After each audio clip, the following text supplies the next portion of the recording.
አስረኛው ከተማ አቀፍ የሳይንስና የፈጠራ ስራ አውደ ርዕይ በፈጠራ ስራ የተካነ ትጉህ ትውልድ ለሀገር ብልጽግና በሚል መሪ ሀሳብ በወዳጅነት ፓርክ መካሄድ ጀምሯል። የአዲስ አበባ ከተማ አስተዳደር ከንቲባ አዳነች አቤቤም አውደ ርዕዩን መርቀው ከፍቷል።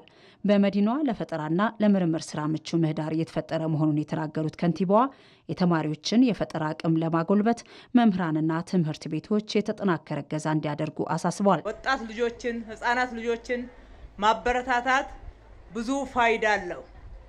ትምህርት ቤቶች ለዚህ ትልቅ መሰረት ናቸው።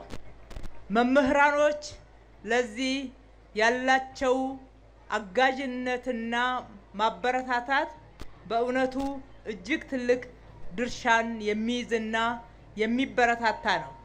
ወላጆች ልጆቻችሁን ፈጣሪዎች እንዲሆኑ የሚያደርጓቸውን ሙከራዎች በማበረታታት ምቹ ሁኔታዎችን በመፍጠር የበለጠ አእምሯቸውን ተጠቅመው አእምሮና እጆቻቸውን አገናኝተው መስራት፣ መለወጥ፣ መፍጠር እንዲችሉ የምታደርጉላቸው ድጋፎች ለነኚህ የፈጠራ ስራዎች ትልቅ መሰረት ናቸው። የአዲስ አበባ ትምህርት ቢሮ በበኩሉ አውደ ርዕዩ ተማሪዎች በክፍል የተማሩትን በተግባር በማየት እውቀታቸውን እንዲያዳብሩ የሚያደርግ መሆኑን ገልጿል።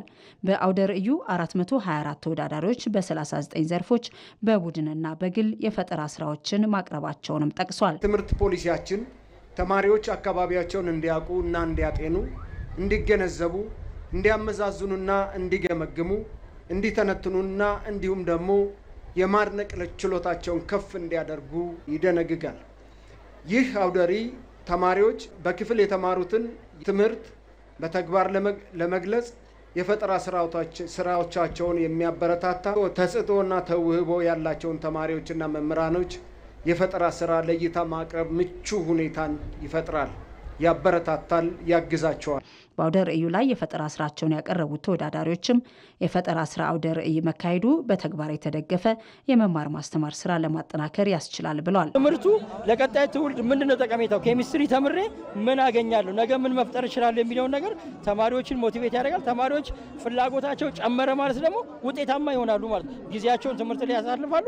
ስለዚህ የማትሪክ ማለፊያ ውጤታቸውም እየጨመረ ይመጣል። ፍላጎታቸው ሲጨምር ማንበባቸው ስለሚጨምር ማለት ነው። ውድድሩ ለምን ይጠቅማል ካለን ተማሪዎች ያላቸውን ፓሽን ሞር ለማውጣት ይጠቅማቸዋልና ምን ላይ ሞር እነሱ ፓሽናቸው የትኛው ትምህርት ላይ መሆኑን ሞር እንትን ይላል።